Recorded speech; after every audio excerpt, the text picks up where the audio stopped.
రాష్ట్రాన్ని పెట్టుబడుల కేంద్రంగా తీర్చిదిద్దే దిశగా మరో భారీ అడుగు పడింది. ముఖ్యమంత్రి చంద్రబాబు అధ్యక్షతన జరిగిన 17వ ఎస్ఐపిబి సమావేశంలో 2 లక్షల కోట్లకు పైగా పెట్టుబడులకు ఆమోదం తెలిపారు.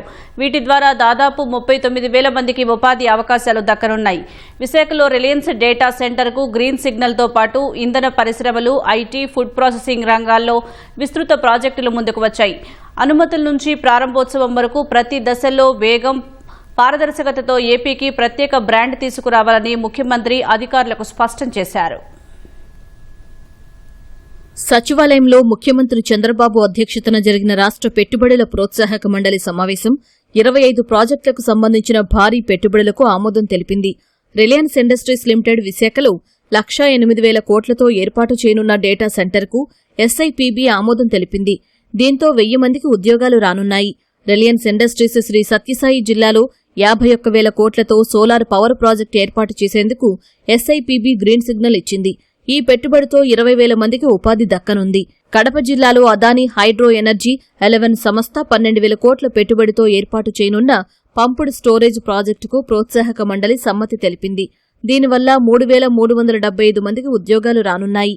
తిరుపతి జిల్లాలో రాయల్ ఎన్ఫీల్డ్ 2,508 కోట్ల పెట్టుబడి పెట్టనుండగా 3,000 మందికి ఉద్యోగాలు రానున్నాయి. తిరుపతి జిల్లాలో గ్రీన్ హైడ్రోజన్ ప్రాజెక్టు కోసం యమాన్కో ఇండియా ప్రైవేట్ లిమిటెడ్ 9,398 కోట్ల పెట్టుబడి పెట్టనుంది. 5,820 మందికి ఉద్యోగాలు రానున్నాయి. శ్రీ సిటీలో అపోలో టైర్స్ 6,100 కోట్లతో 1000 ఉద్యోగాలు. నెల్లూరులో ఇఫ్కో సెజ్లో ఇంటర్నేషనల్ ఫ్లేవర్స్ అండ్ ఫ్రాగ్రెన్సెస్ సంస్థ 3,153 కోట్లతో 172 ఉద్యోగాలు కల్పించనున్నాయి. కర్నూలులో గ్రైడోన్ ఎనర్జీ 3,149 కోట్లతో 320 మందికి ఉపాధి లభించనుంది. Clean Renewable Energy Hybrid 3 Limited సంస్థ నంద్యాలలో 155 కోట్ల పెట్టుబడితో 40 మందికి ఉపాధి కల్పించేందుకు ఎస్ఐపిబి ఆమోదముద్ర వేసింది.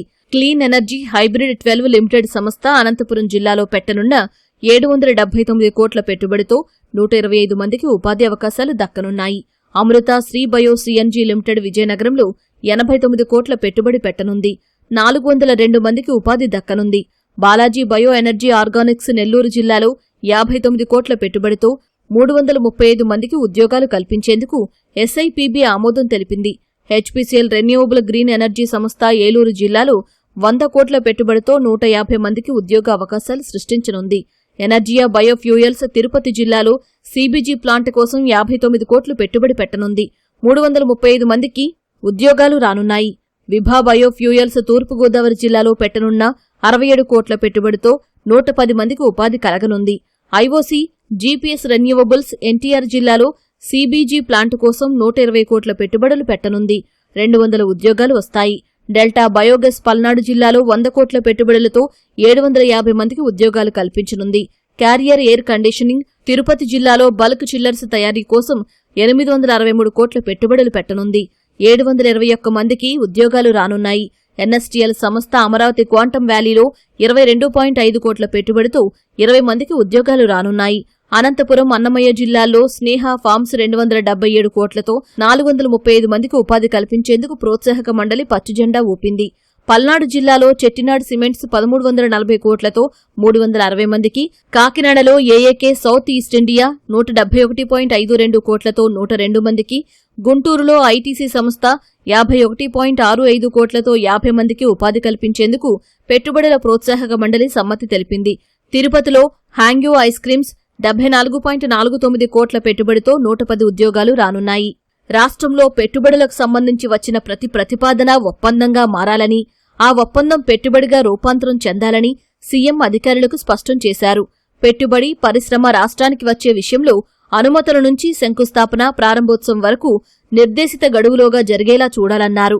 ప్రభుత్వపరంగా ఇవ్వాల్సిన అనుమతుల విషయంలో ఒక్కరోజు జాప్యం జరగకూడదని ముఖ్యమంత్రి స్పష్టం చేశారు. పెట్టుబడుల విషయంలో భారీ పరిశ్రమలకు ఎంత ప్రాధాన్యం ఇస్తున్నామో ఎంఎస్ఎంఈలకు అంతే ప్రాధాన్యం ఇవ్వాలని సీఎం ఆదేశించారు.